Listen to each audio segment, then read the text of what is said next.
ఏవి9 TV వార్తలకు స్వాగతం. వార్తలు చదువుతున్నాను కొండేటి. కూటమి ప్రభుత్వంలో ముఖ్యమంత్రి చంద్రబాబు నాయుడు, ఉప ముఖ్యమంత్రి పవన్ కళ్యాణ్లు రైతులకు ఇచ్చిన మాటను నిలబెట్టుకునే విధంగా సహకార సంఘాలు పనిచేయాలని, తద్వారా రాష్ట్ర అభివృద్ధి చెందుతోందని తాడేపల్లిగూడెం ఎమ్మెల్యే బొలిశెట్టి శ్రీనివాస్ అన్నారు. ఆదివారం పశ్చిమ గోదావరి జిల్లా పెంటపాడు మండలం కోరుమిల్లి ప్రాథమిక వ్యవసాయ సహకార సంఘం త్రిసభ్య కమిటీ చైర్మన్ వల్లూరి సాయి రమేష్, సభ్యులు జాస్తి సుబ్బారావు, కొండ్రెడ్డి బుల్రాజుల ప్రమాణ స్వీకారానికి ముఖ్య అతిథులుగా ఎమ్మెల్యే బొలిశెట్టి శ్రీనివాస్, ఆప్కాబ్ చైర్మన్ గన్ని వీరాంజనేయులు ఇచ్చేశారు. ఈ సందర్భంగా ఎమ్మెల్యే బొలిశెట్టి శ్రీనివాస్ మాట్లాడుతూ, తేమని నిర్ధారణ చేసే మిషన్లు ఏవైతే ఉన్నాయో అక్కడ కూడా ఇక్కడ కూడా ఒకటే మిషన్లు పెట్టడం, జాయింట్ కలెక్టర్ గారి పర్యవేక్షణలో దాదాపు 7,50,000 టన్నులు మనం లాస్ట్ టైం తోలించడం జరిగింది. 6 లక్షల టన్నులు టార్గెట్ ఇస్తే భగవంతుడి దయతో ఈ కూటమి పరిపాలనలో భగవంతుడు మంచి చూపు చూసి 7,50,000 టన్నులు జిల్లాలో పండడం జరిగింది. పత్తి గింజని ప్రభుత్వం కొంది. ఆఖరిని 1,00,000 టన్నులు కొన్నంటే పౌర సరఫరాల మంత్రి గారి దగ్గరికి వెళ్ళి రైతు పాడైపోతాడు సార్, అంతా కళ్ళల్లో ఉంది, ఈ ధాన్యం కొనాలని కొనిపిస్తే డబ్బులు లేట్ అవుతాయని చెప్పారు ఆయన కలెక్టర్ గారి సమక్షంలో. డబ్బు ఆలస్యమైనా పర్లేదు, నెలలో ఏముందంటే ఆ డబ్బు కూడా ఇప్పుడు రిలీజ్ చేస్తూ ఉన్నారు. మన ప్రభుత్వం రాకముందు 1,650 కోట్లు బకాయిలు పెట్టి రైతులను వదిలేశారు. మనం వచ్చిన తర్వాత 1,650 కోట్లు కూడా ఇచ్చాం. ఇవాళ చంద్రబాబు నాయుడు గారు మంచి ప్రభుత్వం కాదని అడిగితే మనం చెప్పాలి, ప్రజలే డిసైడ్ చేయాలి. ఓ ప్రభుత్వం మంచి చేస్తున్నప్పుడు చెప్పకపోతే ఈ రఫాగాళ్ళంతా రోడ్లెక్కి మాట్లాడుతూ ఉంటే మనమంతా ఎక్కడున్నామో అర్థం అవుతలే నాకు. ఇవాళ రోజా మాట్లాడుతూ ఉంది, ఎమ్మెల్యే నా కొడుకులు అంట. అది ఆడదో మగదో ఎవరికి తెలియదు. అది మాట్లాడుతుంటే ఎమ్మెల్యే నా కొడుకులు అంటే జగన్ కూడా దాని కొడుకేనా అని అడుగుతూ ఉన్నాను నేను. మరి ఎమ్మెల్యే అంటే ఆయన కూడా ఎమ్మెల్యే కదా, చంద్రబాబు నాయుడు గారు కూడా ఎమ్మెల్యే కదా. ఆయన వయసు ఎంత, వీళ్ళ వయసు ఎంత, నా వయసు ఎంత, రోజా వయసు ఎంత? ఇలాంటి దురదృష్టకరమైన బూతులు, కొంతమంది కాపుల్ని ఉసుగొల్పి వాళ్ళతోనే స్టేట్మెంట్లు, అంబటి రాంబాబు, పేరు నాని, పనికిమాల వాళ్ళంతా వచ్చి డబ్బుంటే అరెస్ట్ చేసుకోమన్నారు. వీళ్ళు ఒకటే వంక. వీళ్ళందరూ ఏమో ఇళ్లలోని ఆడవాళ్ళు తిట్టి, చంద్రబాబు గారిని తిట్టి, కన్నాలు వేసి, వీళ్ళందరూ ఇవాళ ఏంటంటే కక్ష సాధింపు పేరుతో మేము జైలుకి వెళ్తున్నాం, మళ్ళీ కూటమి ప్రభుత్వం కక్ష సాధిందని చెప్తూ ఉన్నారు. వేల కోట్ల రూపాయలు కుంభకోణాలు ఉన్నాయి లోకోడ వెనకాల. ఇవాళ మిథున్ రెడ్డిని అరెస్ట్ చేశారు. రాబోయే రోజు జగన్మోహన్ రెడ్డిని కూడా అరెస్ట్ చేస్తారు. దాంట్లో ఎలాంటి ఆశ ఇది లేదు. ఎందుకంటే గజ దొంగ అతను. వీళ్ళందరూ మామూలు దొంగలేదు, గజ దొంగ. లిక్కర్లో మొత్తం దోచుకున్నాడు, గనులన్నీ దోచుకున్నారు, ఇసుకంతా దోచుకున్నారు, అడవి నుంచి వచ్చిన డబ్బు కూడా అమ్ముకున్నటువంటి ప్రభుత్వం ఇవాళ మళ్ళీ సంవత్సరం అయిపోయిన తర్వాత ఇక్కడ శాసనసభ్యుడు మళ్ళీ రోడ్డెక్కి అంతా మర్చిపోయారు. మనం ఇంటింటికి ఒక ఖాతా పెట్టి డబ్బు లాక్కున్నటువంటి లూటీ చేసిన వ్యక్తి అయినటువంటి కొట్టు సత్యనారాయణ కూడా ఇవాళ మాట్లాడుతూ ఉన్నాడు. ఇంతకంటే దురదృష్టం ఇంకోటి ఏమి ఉండదు. సంవత్సర కాలంలో ఎవరు మర్చిపోరు. ఇవాళ బాధితుల సంఘంగా కొట్టు సత్యనారాయణ బాధిత సంఘాన్ని కూడా ఏర్పాటు చేయబోతూ ఉన్నాం. ఎవరైతే డబ్బు ఇచ్చి మోసపోయారో ఉద్యోగులు కానీ వాళ్ళందరూ కూడా నా దగ్గరకు వచ్చి చెప్పారు. ఆ లిస్ట్ కూడా నా దగ్గర ఉంది. ఇలాంటి వ్యక్తులు రాజకీయాల్లో ఉంటే మాజీ శాసనసభ్యులు ముల్లపూడి కృష్ణారావు గారిని వేదిక నాల్చవని కోరుతున్నాం. ఆదేశాల మేరకు అన్నింటిలో ఆడిట్ జరిగినాయి.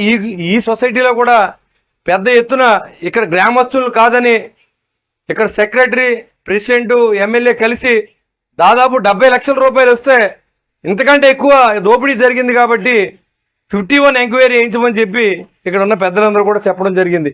దాన్ని మళ్ళీ 51 ఎంక్వైరీ కూడా వేయించి మళ్ళీ రిపోర్టులు తీసుకోవడం జరిగింది. మన ప్రభుత్వం వచ్చిన తర్వాత ఇది మంచి ప్రభుత్వం అని నమ్మి ఓటేశారు.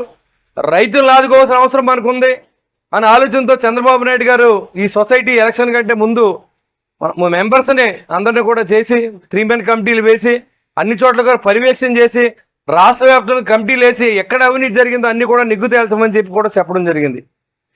మరి ఏదైతే ఇదివరకు ఉన్న అన్ని పక్కన పెట్టి ఇప్పుడు జరగబోయే కార్యక్రమంలో కూడా రైతులకి డివిడెంట్లు ఇచ్చే దిశగా సహకార సంఘాలు పరుగులు పెట్టించాలని ఆయన ఆలోచన. దాదాపు 40 కోట్ల రూపాయలు ఈ జిల్లాలో కమిషన్లు వచ్చినాయి. రైతులకు వచ్చిన డబ్బుల్ని, ఆ డబ్బు ఏమైందో తెలియదు.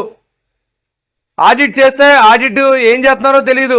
ఇక్కడ ఉన్న సభ్యుల్ని కాకారు, రైతుల్ని కాకారు. మళ్ళీ దాన్ని 51 వేసినప్పుడు ప్రతి రైతుని విచారించి నీ ఖాతాలో డబ్బు పడిందా, నువ్వు ఎంత ధాన్యం తోలేవు, ఎంత కమిషన్ వచ్చిందని తెలుసుకునే విధంగా 51 ఎంక్వైరీ కూడా వేయించడం జరిగింది. దరిసుబర్రు కోర్మిల్లు కూడా వేయించడం జరిగింది. ఇది అలాంటి పరిస్థితి కాకుండా ఏదైతే చంద్రబాబు గారు నమ్మి ఇవాళ ఓట్లు వేశారు జనం, వేసినప్పుడు మన ప్రజలకు పనిచేయాలని చెప్పి ఆలోచనతో ఎన్టీఆర్ భరోసా ఇచ్చారు. అదేవిధంగా మరి ఆయన 36,000 కోట్ల లోడు పెట్టుకుంటే మళ్ళీ తల్లికి వందనం పేరిట 10,000 కోట్ల నాలుగు రిలీజ్ చేయడం జరిగింది. మళ్ళీ ఇప్పుడు అన్నదాత సుఖీభావ, ఉచిత బస్సులు, ఇన్ని గ్యాస్ బండ్లు ఇవన్నీ ఇస్తూ ఉంటే కూడా ఈ ఉద్యోగులైన వైసీపీ నాయకులు రోడ్లంతా తిరిగి ప్రజల్లో బాగా వ్యతిరేకత వచ్చింది. మళ్ళీ మేమే నెగ్గేస్తాం, మేము వస్తే మీ సంగతి చూస్తూ ఉంటున్నారు. మీరు రావాలే, సంగతి చూడాలి. మేమే తలుచుకుంటే ఇవాళ మీ సంగతి చూస్తామని కూడా మీకు తెలియజేస్తా ఉన్నాం. ఎందుకంటే ఇవాళ చంద్రబాబు నాయుడు గారిని బెదిరిస్తూ ఉన్నారు, సంవత్సర కాలం అవ్వలేదు.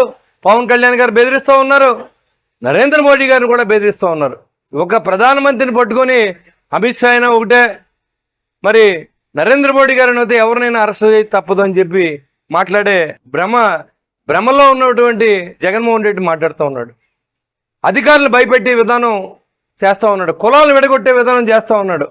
ఏదైతే ఎస్సీ సోదరులు ఉన్నారో వాళ్ళు టార్గెట్ చేసుకుని వాళ్ళకి రావాల్సిన నిధులన్నీ దోచుకుని అయినా సరే గొర్రె కషాయం నమ్మినట్టు మళ్ళీ కొంతమంది అట్టే వెళ్తాం చాలా బాధాకరంగా ఉంది. ఎందుకంటే గడిచిన సంవత్సర కాలంలో చంద్రబాబు నాయుడు గారు కూటమి పరిపాలన చూసిన తర్వాత ఏ విలేజ్ అయినా ఇవాళ ఒక రోడ్డు ఉందని అడుగుతున్నా. ఒక విలేజ్ నుంచి ఒక విలేజ్ వెళ్ళడం లేదు, ఒక ట్రైన్ లేదు, ఒక మంచినీళ్ళు లేవు. ఇలాంటి పరిస్థితులు అన్నీ పెడితే ఇవాళ పవన్ కళ్యాణ్ గారు వచ్చిన తర్వాత అన్ని గ్రామ స్వరాజ్యం, అన్ని గ్రామాల్లోనూ అక్కడ సర్పంచ్ ఏ ప్రెసిడెంట్ ఉన్నప్పుడు ఏ పార్టీ అయినప్పుడు కూడా వాళ్ళందరికీ అధికారాన్ని ఇచ్చి వాళ్ళ డబ్బులే డైరెక్ట్గా నేరుగా వాళ్ళకి డబ్బులు ఇచ్చే పరిస్థితి ఏర్పాటు చేసినటువంటి పవన్ కళ్యాణ్ గారు కానీ, రైతులు ఏదైతే ఇది వరకు గవర్నమెంట్ ధాన్యం తోలితే డబ్బు వస్తుందో తెలియదు, ఎక్కడ తోలాలో తెలియదు, ఏ మిల్లుకి వెళ్ళాలో తెలియదు. మిల్లుకి వెళ్తే డబ్బులు మనకి నిజంగా అక్కడికి వెళ్ళిన తర్వాత మ్యాచరైజర్ కండిషన్ బాగోలేదు, మీరు తీసుకెళ్ళి మళ్ళీ తీసుకురండి, ఒక 50,000 లోడింగ్ అన్లోడింగ్ అవుతుంది కాబట్టి ఓ 25,000 మాకు ఇస్తే మేమే దాన్ని చేసేస్తాం అనే పరిస్థితి వరకు ఉండేది. ఇవాళ అలాంటి పరిస్థితి ఏం లేదు. మీకు దగ్గరగా ఉన్న ఎమ్మెల్యేగానే దోచుకోవచ్చు.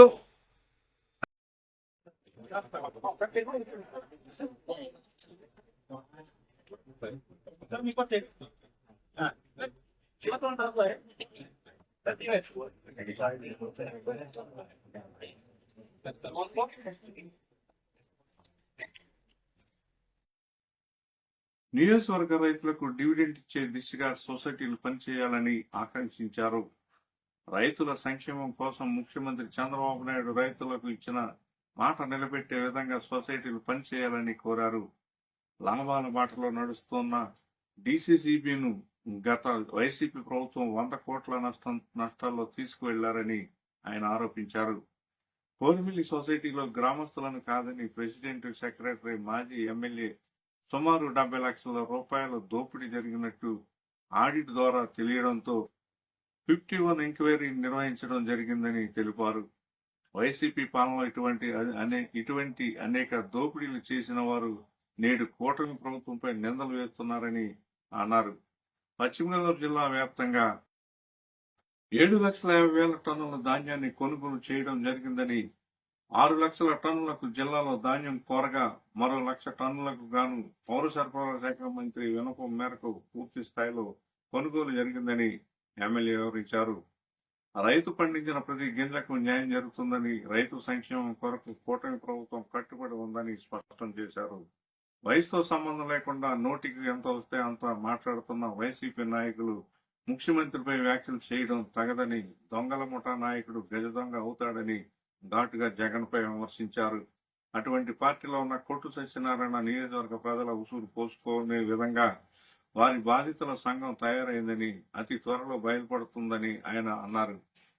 ఈ కార్యక్రమంలో డిసిజిబి ఆప్కాబ్ చైర్మన్ గండి వీరాంజనేయులు, భవన ఇతర కార్మికుల సంక్షేమ కార్పొరేషన్ చైర్మన్ వలవల మల్లికార్జునరావు, తణుకు మాజీ MLA Mulapudi Venkatakrishna Rao, tailors federation chairman ఆకాశపు స్వామి, పశ్చిమ గోదావరి జిల్లా రైతు అధ్యక్షుడు పాతూరు రాంప్రసాద్ చౌదరి, జనసేన పార్టీ పెంటపాడు మండల అధ్యక్షుడు పుల్లా బాబీ, తాడేపల్లిలో రైస్ మిల్లర్స్ అధ్యక్షుడు ఎం వెంకన్నబాబు, వీరకృష్ణ, బేతని గిరిధర్, పాలూరు వెంకటేశ్వరరావు, కోరిమిల్లి గ్రామ ప్రజలు తదితరులు పాల్గొన్నారు.